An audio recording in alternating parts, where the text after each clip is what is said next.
लड़की गांव के रीति रिवाज से साड़ियों ने पहनने आता तो ये लपटा फटा के साड़ी पहन के वो कोशिश कर रही है मैथिली समझने का, मैथिली बोलने का, हालांकि पटर पटर इंग्लिश बोलती है। तो वो हाँ तोरे सुपौल की बात है, सुपौल में ऐसा ऐसा नहीं किया, बहुत जगह होता है। तो हमने कहा वो विदेशी महिला जो भारत के लोगों से ब्याह कर ली है, तो ब्याह करने के बाद तुरंत नागरिक भारत की नागरिकता हो जाएगी? नहीं, उसको 7 साल तक ससुराल में दाना पानी खाना पड़ेगा। अब ऐसा नहीं कि ब्याह किया फिर चल गई अपना लंदन, फिर लंदन से आई फिर चल गए फिर आई, ना ऐसे नहीं, 7 साल तक रहना पड़ेगा। छोटी सिंह सीमा हैदर के बच्चे को नागरिकता मिलेगा क्या? चलो वही बात बोल लेते हैं। सीमा हैदर सेम टू सेम वही कहानी, शायद आपने नहीं सुना। मैं अपने गांव का एग्जांपल है। मेरे गांव में जमींदारी वर्ग थे, वो महाराजा लक्ष्मेश्वर सिंह के जमींदार रहते थे, उन्हीं के वंशज अभी तक हैं और अभी भी गांव में सबसे ज्यादा जमीन उन्हीं के पास है। पूरा गांव ये था उनका, उन्हीं के जमीन पर सब बसा था। तो मालिक कहता था, आज भी लोग मालिक के कहता है, तो हम लोग नहीं कहे क्योंकि उनका बेटा हम लोग का बैचमेट थे। तो जो 1 नंबर 2 3 भाई थे, मतलब इस जनरेशन बाबूजी वाला जनरेशन का 3 भाई थे, उनके पहले के तो हम लोग नहीं देखे थे। दूधू को हाथी था। पहली बार उस इलाके में दरभंगा डिस्ट्रिक्ट में पहला गोबर गैस संयंत्र उनके घर पे था। तो हम लोग उसके घर पे जाते थे तो गोबर वाला संयंत्र में 2 बांस रखा रहता था, बांस लेके हुलका देते थे, देखी देखी देखी चलो चलो पंखा चलो, गैस निकल जाता था। तो उन जो मझले भाई थे वो मुखिया बने 1978 ईस्वी में, और पहले के जमाने में मुखिया बने, मुखिया जी कहते रह गए। तब जब मालिक खत्म हो गया मुखिया जी कहने लगे। तो उनको 3 गो बेटे था, बेटी नहीं था। बड़का बेटा मेरे बड़े भैया के बैचमेट, दूसरा और तीसरा मेरा बैचमेट था। तो बहुत क्लोज थे हम लोग, बहुत अच्छा रिलेशन था। तो वो मैट्रिक किया, वो बात है 1991 का, पैसा कोई का कोई दिक्कत था नहीं। तो उस दरभंगा डिस्ट्रिक्ट का पहला बच्चा था जो भारत के बाहर गया था इंटर करने के लिए, रूस गया। रूस में उसका एडमिशन इंटर में हुआ, 10+2 में रूस में हो गया। वहीं पर वो पढ़ने लगा, वहीं पर वीजा पासपोर्ट गया, रिन्यूअल कराते रहा। वहीं पर रशियन लड़की से प्यार मोहब्बत हो गया, शादियों हो गया, शादी वहीं कर लिया। बाप माँ को पता नहीं कि बियाह बेटा का बियाह हो गया। एगो 10 हो गया, बाप माँ को पता नहीं। 2007 की बात है, 7 में जब बहुत दिन से वो लड़का नहीं आ रहा था तो मुखिया जी जो थे उनके पिताजी वो बहाना मारे कि तबीयत खराब हो गई, अब वो जाने वाले। हालांकि 2 महीना पहले उनकी मृत्यु हुई। तो अब ये मैसेज किया गया, फोन किया गया वहां पर, तो वो वहां से 100 परिवार बच्चे के साथ आए दिल्ली। दिल्ली में उनकी कजन रहती थी, वो सब उनको ड्रॉप करने रिसीव करने गई थी। वहां से दिल्ली से फिर पटना पहुंचे। पटना से करीब 10-12 को गाड़ी का काफिला निकला और साथ में वो भी थे, रशियन बेबी थी और बउआ भी थी, मतलब हम 2 हमारे 1। 2007 की बात है। वहाँ से हम लोग पटना में ही थे, तो हम लोग को भैया बोले थे कि आज हमारे दोस्त आ रहे हैं। बहुत अच्छा।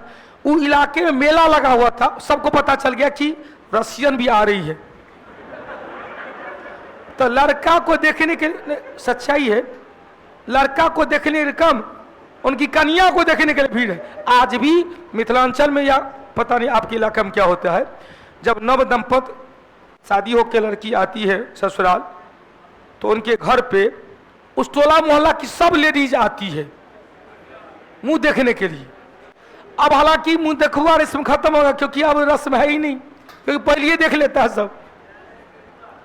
पहले क्या था कि रूम से बाहर नहीं निकलना। अब क्या, नहाने के बहाने, कपड़ा पसारने के बहाने, ब्रश करने के बहाने सब लोग छत पर देख लिया। लड़की भी घूम घूम के देख रही है कि कौन कौन है आसपास में, तो लोगों का पैसा बच गया, सब मुँह देख लिया। पहले के जमाने में वो रस्म चलती थी, क्योंकि शादी में बस लड़की को केवल जयमाला टाइम में वो घूंघट से उठाकर जयमाला होता था, बहुत बार में घूंघटे में जयमाला हो जाता था, इसलिए लड़की बदली जाती थी। दिखाया कोई सच्चाई, दिखाया कोई और, जो लड़की घूंघट में है, जयमाला के टाइम में घूंघट है, घूंघटे के काल में शादियों होता था, बस घूंघट उठा के शादी दी सिंदूर होती थी। हालांकि हमारा उस समय हुआ, हम लोग से पहले की बात है। तो लड़की बदला बदली हो जाता था, लड़की बाद में जब शादी हो जाता तब पता चला अरे भाई जो फोटो दिखाया गया कोई और, लड़की तो कोई और है। तो लड़का भागने का प्रयास करता था, तो बस लड़का को पकड़ के खूब थुरनुस मुन्नुस होती थी। लड़का के माँ बाप जो बाराती आता था उसको घेर लेते आ जाता था, उसको मारपीट होता था। अब तो तोरा ले जाना ही पड़ेगा, तो शादी हो गई है, अभी लड़की के साथ शादी कौन करेगा, पंचायती होता था। तो फिर अंत में पैसा तैसा देके और पैसा देके लड़की को जाय दिया देता।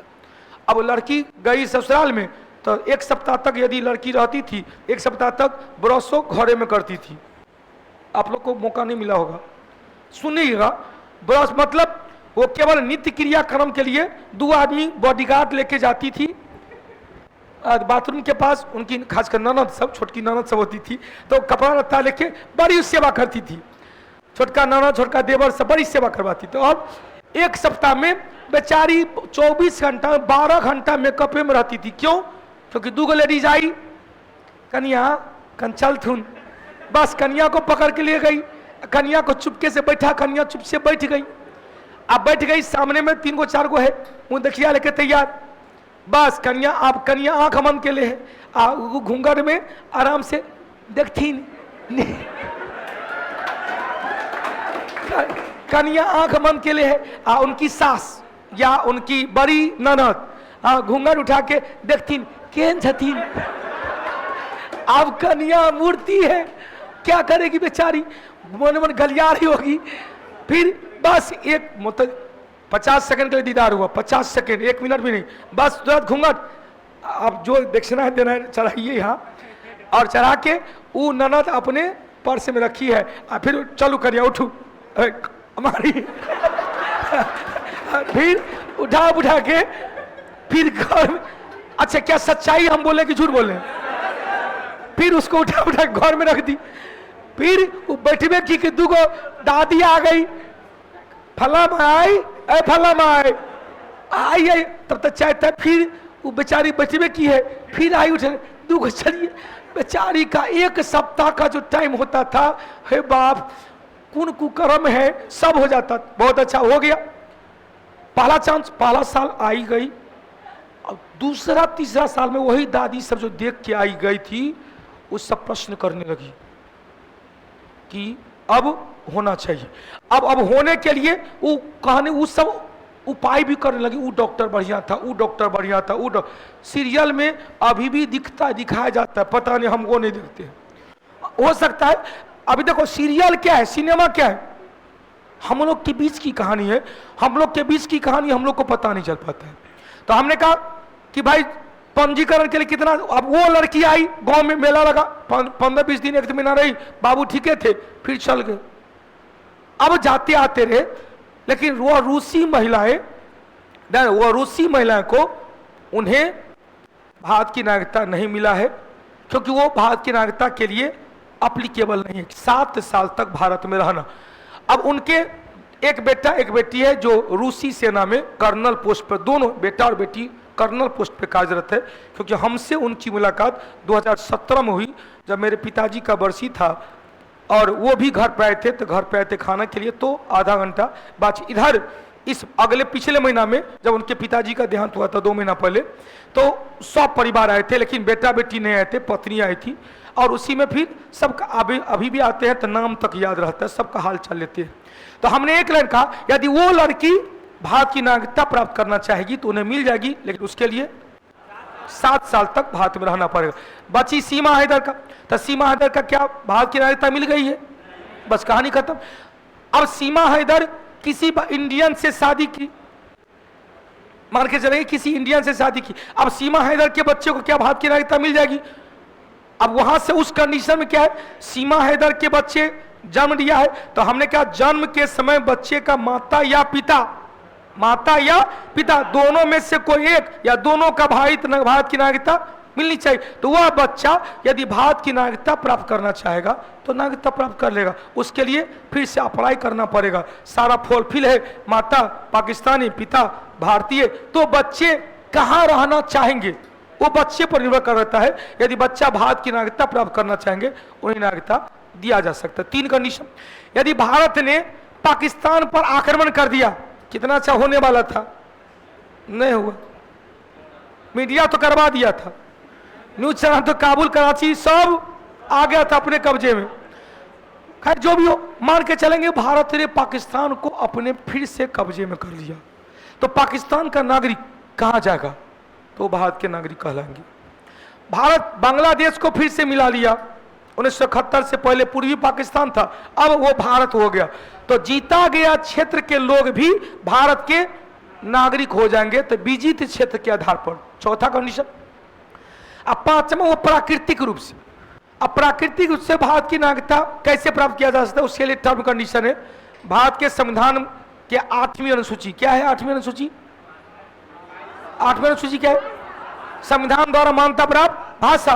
भाषा की संख्या कितनी थी मूल संविधान में? 14। 15वां भाषा कौन जोड़ा गया? सिंधी। के में संशोधन के द्वारा? 21वें संशोधन के द्वारा 1967 में 3 और भाषा जोड़ा गया, नमक, नेपाली, मणिपुरी और कोंकणी। किस संशोधन के द्वारा? 71वां संशोधन के द्वारा। किस वर्ष? 21, 71, 92। फिर 92वां संशोधन के द्वारा जोड़ दिया गया कौन? बोर्ड मास। कौन? बोडो, डोंगरी, संथाली और भाषा की संख्या 22। तो अब 22 भाषा में किसी एक भाषा का यदि जानकार है, भारत सरकार की सेवा में 1 साल वो सरकारी नौकरी में है, और बाप रे अब तब लगातार फोने पर है। किसका फोन था? घर से। सब ठीक ठाक है ना? अच्छा ठीक। अब आइए, तो हमने कहा 5 विधि से भारत की नागरिकता प्राप्त करने की बात 1955 में कहा गया। हालांकि 1955 में जो भारतीय नागरिकता अधिनियम हुआ, अब तक उसमें 6 बार संशोधन हो चुका। पहला संशोधन 1986 में राजीव गांधी के काल में, दूसरा संशोधन 1992 में पीवी नरसिंह राव के काल में, तीसरा संशोधन 2003 में अटल बिहारी वाजपेयी के काल में, चौथा संशोधन 2005 में मनमोहन सिंह के काल में, 5वां संशोधन 2015 में मोदी जी के काल में, 6ठा संशोधन 2019 में मोदी जी के काल में। क्लियर हो गया? अब यहां से त्यागने की कितनी विधि? कौन कौन? मार्ग प्रशांत जी ध्यान देना। रंजन, मार्ग से अगर सीमा हैदर के साथ जो बच्चा आया है वो कहां का नागरिक माना जाएगा? जन्म के समय भारत के नागरिक नहीं थे सीमा हैदर। सीमा हैदर भारत के नागरिक थे, उनके हस्बैंड पाकिस्तानी। अब सीमा हैदर भारत के, उनके बच्चे भी भारत आए हैं, तो उन बच्चे को जब तक सीमा हैदर को नागरिकता नहीं मिलेगा तब तक उस बच्चे को नागरिकता नहीं दिया जाएगा। अब यदि सीमा हैदर किसी भारतीय से शादी कर लेता है तो उस दोनों से उत्पन्न संतान को भारत की नागरिकता मिल जाएगी, लेकिन यह पहले के संतान है। तो इसमें अब देखते हैं सर्वोच्च न्यायालय का क्या डिसीजन होता है। लेकिन वो बच्चा जब तक सीमा हैदर को कोई भारतीय नागरिक से शादी नहीं हो पाता है, या 7 साल तक लगातार वो भारत में नहीं रहती है, 7 साल के बाद रहने के बाद वो अप्लाई करेगी, तब जाके सीमा हैदर को मिलेगा भारत की नागरिकता, और फिर जाके सीमा हैदर के बच्चे भी भारत के। लेकिन वो सर्वोच्च न्यायालय में संशोधन युग है। जिस तरह से वो आया था ना जम्मू कश्मीर वाला कि राष्ट्रपति के निर्वाचक मंडल में क्या जम्मू कश्मीर हो सकता है, तो वह हो सकता है। 69वां संशोधन के द्वारा दिल्ली को राष्ट्रीय राजधानी शहर बनाया गया, 70 सदस्यीय विधानसभा, और 70वां संशोधन के द्वारा दिल्ली और पांडिचेरी को अनुच्छेद 54 में शामिल कर लिया गया। 54 क्या था? राष्ट्रपति का निर्वाचक मंडल। लेकिन जम्मू कश्मीर चूंकि 2019 से बना है, जम्मू कश्मीर का पुनर्गठन हुआ। जम्मू कश्मीर और लद्दाख 2 केंद्रशासित प्रदेश, लद्दाख में विधानसभा नहीं है लेकिन जम्मू कश्मीर विधानसभा है, तो जम्मू कश्मीर के विधानसभा के सदस्य को राष्ट्रपति के निर्वाचक मंडल में शामिल तो किया जाएगा। इसके लिए अभी कौन सा संशोधन होगा, किया जाएगा कि नहीं किया जाएगा, इस पर अभी प्रश्नवाचक चिन्ह लगा हुआ है। अब आइए, हमने क्या कहा? 2 क्वेश्चन, ध्यान देना। हम हाँ हो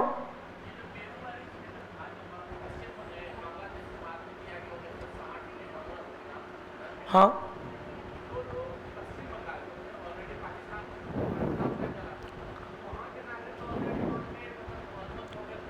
बांग्लादेशी हो गए।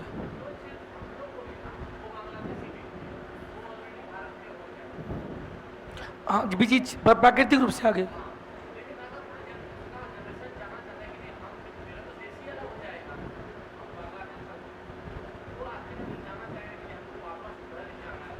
क्यों नहीं जा सकते हैं?